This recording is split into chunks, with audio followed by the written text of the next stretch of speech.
قرآن مجید فرقان حمید کے 24ویں پارے سے ایک آیت کریمہ آپ حضرات کی خدمت میں میں نے تلاوت کی ہے۔ اس آیت مبارکہ میں اللہ تعالیٰ نے فرشتوں کی ایک جماعت کا ذکر فرمایا ہے۔ فرشتوں کی جماعتیں ہیں اور مختلف جماعتوں کے مختلف فرائض ہیں، جو مختلف ڈیوٹیز ہیں جو وہ انجام دیتے ہیں۔ جس طرح کرامن کاتبین فرشتوں کی ایک جماعت ہے جو بندے کے کندھوں پہ بیٹھ کے اس کے اعمال لکھتی ہے، اس طرح ملائے اعلیٰ فرشتوں کی ایک جماعت ہے جو بندوں کے درجات لکھتے ہیں۔ اسی طرح فرشتوں کی ایک جماعت ہے جس کا نام ہے حاملین عرش۔ یہ جن تینوں جماعتوں کا میں نے ذکر کیا ہے، یہ تینوں جماعتیں جو ہیں ان کا ذکر قرآن میں موجود ہے۔ کرامن کاتبین کا ذکر بھی موجود ہے، ملائے اعلیٰ کا ذکر بھی موجود ہے، اور حاملین عرش جو ہے وہ اسی آیت کے اندر جو میں نے تلاوت کی ہے، اسی آیت کے اندر ان کا ذکر موجود ہے۔ کرامن کاتبین کے بارے میں اللہ نے فرمایا، کرامن کاتبین یعلمون ما تفعلون، کرامن کاتبین وہ سب کچھ جانتے ہیں جو تم کرتے ہو۔ بیٹھے جو بندوں کے کندھوں پہ ہیں تو بندہ جو کچھ کر رہا ہے وہ دیکھ رہے ہیں، دیکھ بھی رہے ہیں اور لکھ بھی رہے ہیں۔ اور ملائے اعلیٰ جو ہے وہ جماعت ہے، ما کان لی من علم بالملأ الاعلیٰ اذ یختصمون، یہ بندے کے درجات اور کفارات لکھتے ہیں۔ یہ ایک مضمون ہے، انشاءاللہ میں کسی جمعہ اگر اللہ تعالیٰ نے چاہا میں بیان کروں گا۔ تو حاملین عرش کا ذکر ہے اس آیت کے اندر۔ اتھے آ جاؤ، اتھے حاملین عرش، یہ فرشتوں کی وہ جماعت ہے جس نے اللہ کے عرش کو سنبھالا ہوا ہے۔ اللہ بھی اپنے فرشتوں سے پتہ نہیں کیا کیا کام لیتا ہے۔ اللہ اکبر۔ کئی فرشتے وہ ہیں جو سجدے میں ہیں اور قیامت تک سجدے میں رہیں گے، اور یہ جو نامہ اعمال لکھ رہے ہیں یہ بھی قیامت تک نامہ اعمال لکھتے رہیں گے۔ اللہ تعالیٰ فرشتوں سے کام لیتا ہے۔ رسول اللہ صلی اللہ علیہ وآلہ وسلم نے فرمایا کہ پہلے آسمان سے لے کے عرش معلیٰ تک اگر تم سفر کرو تو تمہیں جگہ نہ ملے، ہر قدم پر فرشتے سر بسجود ہیں، اللہ کی بارگاہ میں سجدے میں ہیں۔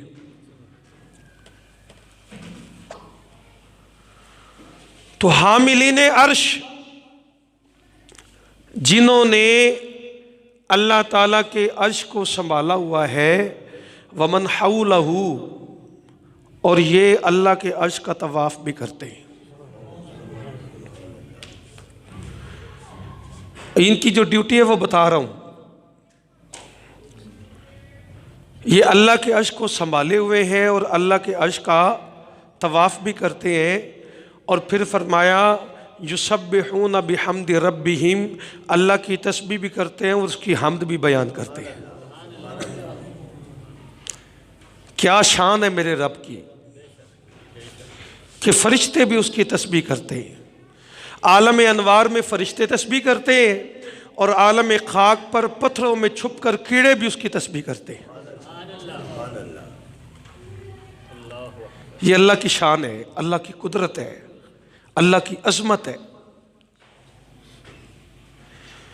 تو فرمایا کہ اس کی تسبیح بھی کرتے ہیں، اس کی حمد بھی کرتے ہیں۔ آگے فرمایا وَيَسْتَغْفِرُونَ لِلَّذِينَ آمَنُوا، اور ایمان والوں کے لیے اللہ کی بارگاہ میں استغفار بھی کرتے ہیں۔ یہ کام بھی حاملین عرش کا ہے۔ ایمان والوں کے لیے ادھر دھیان کریں، ایمان والوں کے لیے استغفار کرنا اللہ کی بارگاہ میں، یہ بھی اللہ نے ان کی ڈیوٹی لگائی ہوئی ہے کہ تم نے میرے ایمان والوں کے لیے استغفار بھی کرنا ہے۔ ربنا وسعت کل شیء رحمتا وعلما،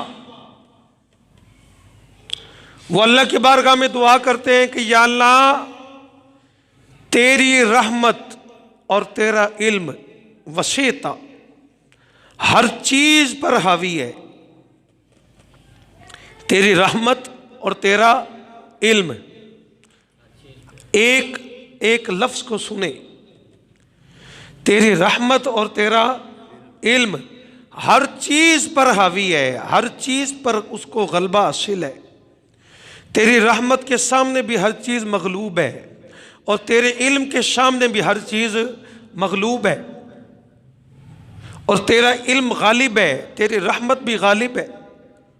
فاغفر للذین تابوا، اے اللہ بخش دے انہیں جنہوں نے توبہ کی ہے۔ یہ کون دعا مانگ رہا ہے؟ فرشتے۔ کون مانگ رہا ہے جی؟ کس کے لیے؟ ایمان والوں کے لیے۔ فاغفر للذین تابوا، یا اللہ بخش دے انہیں جو توبہ کر چکے ہیں، واتبعوا سبیلک، اور اب تیرے راستے کی پیروی کر رہے ہیں، وقیہم عذاب الجحیم، اور انہیں جہنم کے عذاب سے بچا۔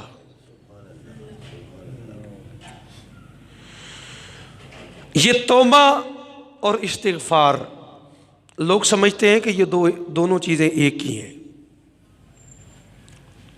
میں آج اس کی وضاحت کرنا چاہتا ہوں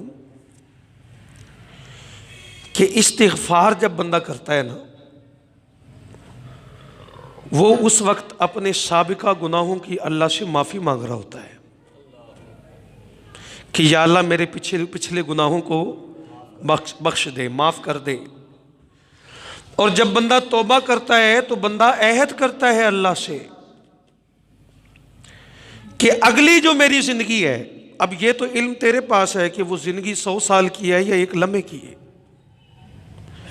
لیکن میں تجھ سے یہ وعدہ کرتا ہوں کہ اگلی میری جتنی بھی زندگی ہے، آگے جتنی بھی زندگی ہے، وہ تیری فرما برداری میں گزرے گی، گناہوں سے پاک گزرے گی۔ اس چیز کا نام توبہ ہے۔ استغفار معافی ہے اور توبہ عہد ہے، توبہ وعدہ ہے۔ حضرت ابراہیم علیہ السلام نے اللہ سے دعا کی،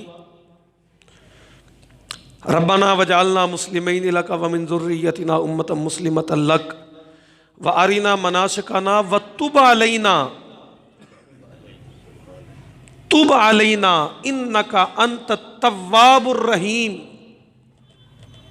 یہ ذرا لفظ پہ غور کرنا، تواب، انک انت التواب الرحیم، بے شک تو تواب الرحیم ہے۔ اور ایک مقام پہ اللہ فرماتا ہے واللہ یحب التوابین ویحب المطہرین، کہ اللہ محبت کرتا ہے توابین سے بھی اور پاک صاف رہنے والوں سے بھی۔ تو اللہ بھی تواب اور بندے بھی تواب۔ بات عجیب ہے کہ نہیں؟ تو اس کا جواب یہ ہے کہ تواب کہتے ہیں عہد کرنے والے کو۔ بندہ تواب بنے تو بندہ رب سے عہد کرتا ہے کہ یا اللہ اب اگلی میری ساری زندگی تیری فرما برداری میں گزرے گی۔ تو جب اللہ تواب بن جاتا ہے تو اللہ پاک فرماتا ہے کہ چل ٹھیک ہے، ایک وعدہ تو نے میرے ساتھ کیا ہے، ایک وعدہ میں تیرے ساتھ کرتا ہوں۔ تو نے وعدہ کیا ہے کہ تو میری فرما برداری کرے گا، اور میں تجھ سے وعدہ کرتا ہوں کہ میں تیرے گناہوں کو بخش دوں گا۔ اب سمجھ آئیے توبہ کی؟ توبہ عہد ہے اور استغفار معافی ہے۔ اور یہ جو لفظ استغفار ہے، یہ اللہ تعالیٰ کو بڑا پسند ہے، بڑا پسند ہے، اتنا پسند ہے، اتنا پسند ہے کہ نبی پاک صلی اللہ علیہ وآلہ وسلم نے فرمایا کہ قیامت والے دن سب سے زیادہ خوش نصیب بندہ وہ ہوگا جس کے نامہ اعمال میں سب سے زیادہ استغفار ہوگا۔ خوش نصیب کون ہوں گے؟ جو اللہ کے زیادہ قریب ہوں گے۔ خوش نصیب کون ہوں گے؟ جو قیامت کی گرمی میں بھی اللہ کی رحمت کے سائے میں ہوں گے، وہ خوش نصیب ہوں گے۔ اور رسول اللہ فرما رہے ہیں کہ خوش نصیب وہ ہوگا جس کے نامہ اعمال میں سب سے زیادہ استغفار ہوگا۔ بندہ جب ہوتا ہے نا، بندے پہ ناکامی آ جاتی ہے۔ ایک بندہ کاروبار کرنے کے لیے جا رہا ہے، کاروبار ناکام ہو گیا تو وہ کہتا ہے جی اللہ کی مرضی۔ اور ایک بندے کا کاروبار کامیاب ہو جائے، یہ عجیب فطرت ہے بندے کی۔ بندہ کہتا ہے کہ کاروبار کامیاب ہو جائے تو پھر بندہ کہتا ہے کہ یہ میری اپنی محنت ہے۔ یہ فطرت ہے کہ نہیں؟ وہ کہتا ہے جی میری اپنی محنت ہے، میں نے وہ فلاں فلاں فلاں فلاں طریقے استعمال کیے تو کامیاب ہو گیا۔ انٹرویو دینے والا نوجوان ناکام ہو جائے تو وہ کہتا ہے جناب اللہ کی مرضی۔ کامیاب ہو جائے تو وہ کہتا ہے جی وہ اس نے فلاں بات پوچھی تو میں نے فلاں بتائی، فلاں بھی پوچھی میں نے وہ بھی بتائی، اس نے فلاں سوال کیا میں نے اس کا بھی جواب دیا تو میں کامیاب ہو گیا۔ تو میں کہتا ہوں کہ یار اگر تو ناکام ہو جائے تو اللہ کی مرضی تو کامیاب ہو تو اللہ کی مرضی نہیں ہوتی۔ مکہ فتح ہوا تو اللہ تعالیٰ نے قرآن مجید میں فرمایا اذا جاء نصر اللہ والفتح،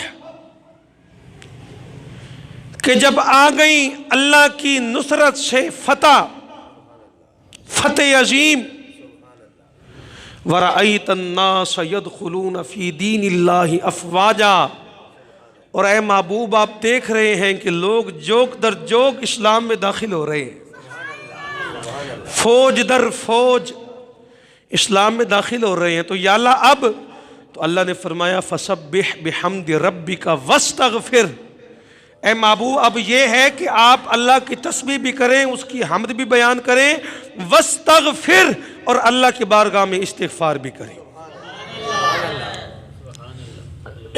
اس سے یہ پتہ چلتا ہے کہ زندگی میں خوشی بھی آئے تب بھی استغفار ہی کرنا چاہیے، استغفار ہی کرنا چاہیے۔ یہاں استغفار سے مراد معافی نہیں ہے، رسول اللہ کی ذات سے مراد معافی نہیں، اللہ یہ نہیں فرما رہا کہ معافی مانگے۔ یہاں استغفار کا حکم دینے سے مراد یہ ہے کہ آپ استغفار کریں، اللہ آپ کے درجے بلند فرما دے۔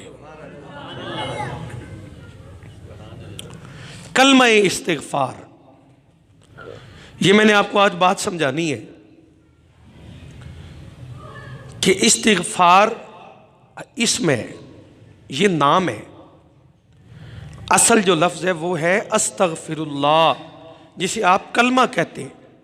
کلمہ کہتے ہیں جملے کو، الفاظ کے مجموعے سے جب بات مکمل ہو جائے تو اس کو جملہ کہتے ہیں اور اس کو عربی میں کلمہ کہتے ہیں۔ اگر کوئی بندہ استغفار پڑھتا رہے تو وہ استغفار اس نے اللہ سے معافی نہیں مانگی، معافی تب مانگی جائے گی جب وہ پڑھے گا استغفر اللہ، اللہ مجھے معاف فرما، اللہ مجھے معاف فرما، استغفر اللہ۔ یہ لوگ اکثر مجھ سے پوچھتے ہیں کہ جناب استغفار پڑھنا ہے کہ استغفر اللہ پڑھنا ہے؟ تو لفظ ہے استغفر اللہ، استغفار اس کلمے کا نام ہے۔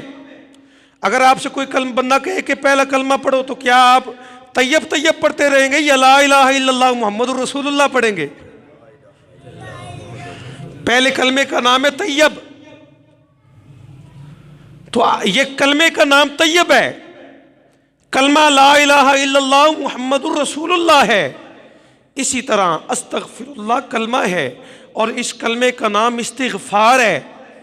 استغفر اللہ کلمہ ہے، اگر تم ورد کرنا چاہتے ہو تو استغفر اللہ پڑھ پڑھ کے رب کو راضی کرو۔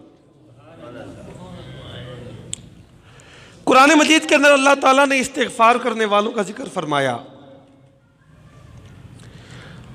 اور اللہ تعالیٰ نے اس جگہ کے اندر، اس آیت کے اندر اللہ تعالیٰ نے وقت بھی بتایا کہ استغفار کسی وقت بھی کرو افضل ہے، لیکن افضل ترین وقت جو اللہ کو بڑا محبوب ہے، اللہ نے فرمایا صابرین والصادقین والقانتین والمنفقین والمستغفرین بالاسحار، فرمایا وہ جو استغفار کرتے ہیں سحری کے وقت اٹھ کر، پچھلی رات اٹھ کر اللہ کی بارگاہ میں استغفار کرتے ہیں، پچھلی راتی رحمت رب دی کرے بلند آوازہ، بخشش منگڑ والے کارن کھلا ہی دروازہ، وہ پچھلی رات اٹھ کر اللہ کی بارگاہ میں استغفار کرتا ہے، تو اللہ پاک فرما رہا ہے کہ سب سے بہترین وقت جو ہے استغفار کا وہ سحری کا وقت ہے۔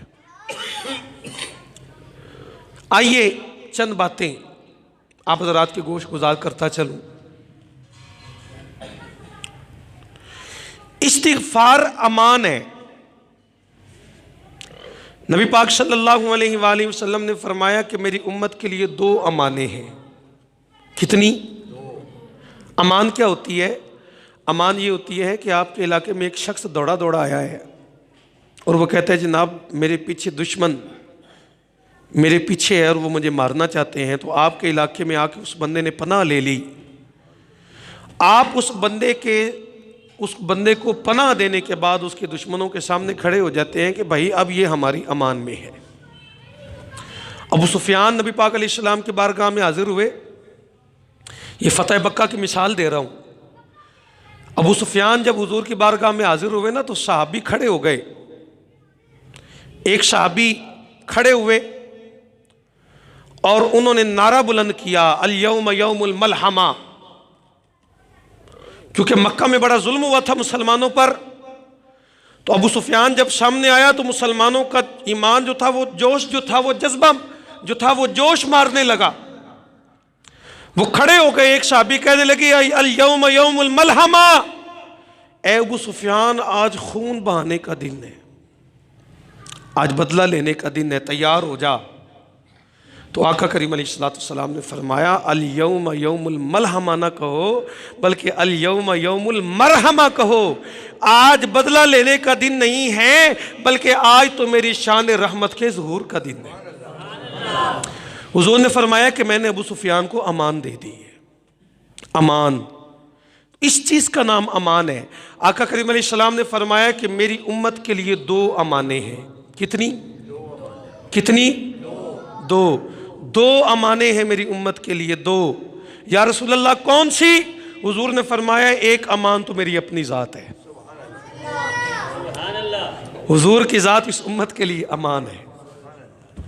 فرمایا جہاں میں موجود ہوں میری امت کو کچھ نہیں ہوگا۔ اللہ اکبر، کیا بات ہے۔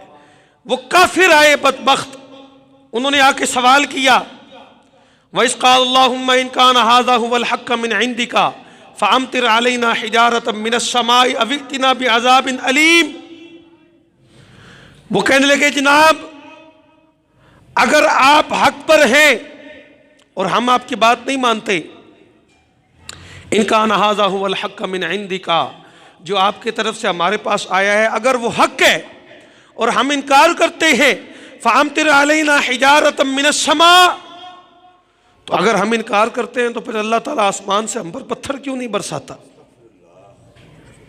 ان کا سوال تھا کہ اگر ہم انکاری ہیں تو پچھلی امتوں نے رسولوں کا انکار کیا تو اللہ تعالیٰ کی طرف سے عذاب آ گیا۔ فَأَمْطِرْ عَلَيْنَا حِجَارَةً مِنَ السَّمَاءِ، اگر ہم غلط ہیں تو آسمان سے پتھر کیوں نہیں برستے؟ أَوْ ائْتِنَا بِعَذَابٍ أَلِيمٍ، یا اللہ تعالیٰ ہم پر دردناک عذاب کا نزول کیوں نہیں فرماتا؟ تو اللہ تعالیٰ نے ان کو جواب دیا، فرمایا محبوب ان کو بتائیں وَمَا كَانَ اللَّهُ لِيُعَذِّبَهُمْ وَأَنْتَ فِيهِمْ، اللہ ان پر کیوں کر عذاب نازل کرے کہ میرا محبوب ان میں موجود ہے۔ اے محبوب آپ ان میں موجود ہیں۔ وَمَا كَانَ اللَّهُ لِيُعَذِّبَهُمْ وَأَنْتَ فِيهِمْ، اے محبوب آپ ان میں موجود ہیں۔ تو یا رسول اللہ ایک امان تو آپ کی ذات ہے، دوسری امان کون سی ہے؟ تو حضور نے فرمایا دوسری امان استغفار ہے۔ جب تک تم میں استغفار کرنے والے موجود ہیں اللہ کا عذاب کبھی آ سکتا۔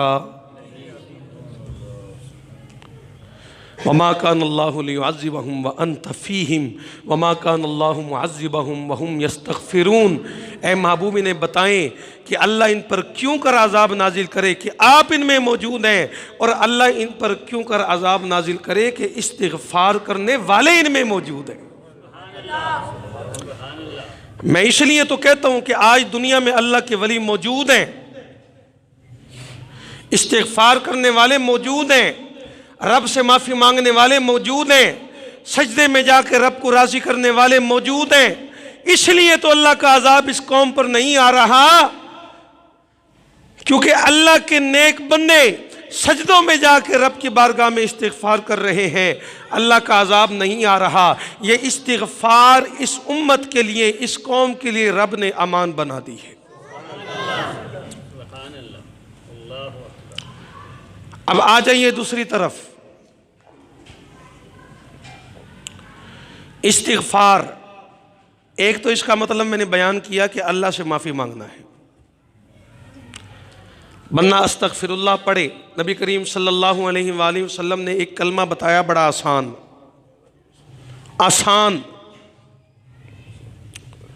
وہ کلمہ کیا ہے؟ حضور نے فرمایا پڑھو استغفر اللہ ربی من کل ذنب واتوب الیہ۔ یہ کتنا چھوٹا سا کلمہ ہے، استغفر اللہ ربی من کل ذنب واتوب الیہ۔ من کل ذنب تک تو بچے کو یاد ہے، واتوب الیہ